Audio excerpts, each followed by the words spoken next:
The European Commission, under the leadership of Ursula von der Leyen, whom you know I'm very fond of, has just proposed its new budget for the period of 2028 till 2034. And I kid you not when I say that I had to check this like 5 times to make sure that I wasn't hallucinating and to make sure that the person who wrote it down didn't fall asleep with their nose pressed on zero, because the budget that they are proposing is 2 trillion euros. That is 2,000 billion euros, or a 2 followed by 12 zeros. Now, I can't even begin to visualize that. I mean, I think that most normal people have no idea what that even means, like 12 trillion euros. But obviously, this is our taxpayers' money, and it is a 60% increase with respect to the previous budget. So you might ask, okay, what do they need all of this money for? Well, some of it we could have seen coming from miles away, of course.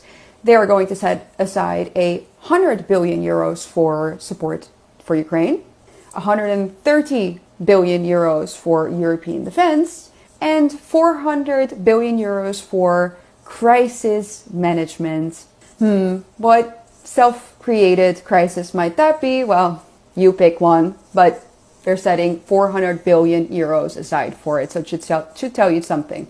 And the other one, 200 billion for, I quote, Europe in the world. And that entails, according to their website, European enlargement.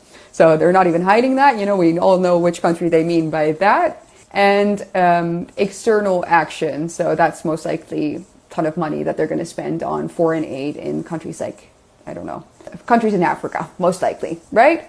And is there anything that they decided to cut back on? Well, yes, ladies and gentlemen, there is one thing. And you guessed it, it's the farmers.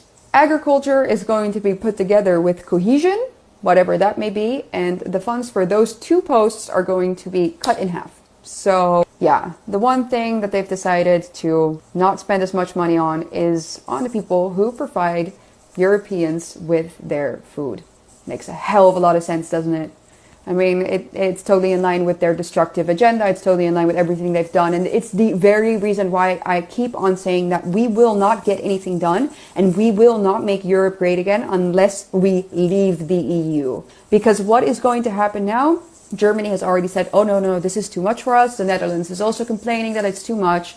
But what will end up happening is that instead of this 60% proposed increase, they will probably compromise and go down to, let's say, I don't know, 40% increase, which still means that we're going to end up spending an obscene amount of money on their destructive agenda. And the only thing that will happen is European people will become victims of that. We will be paying even more for our own destruction.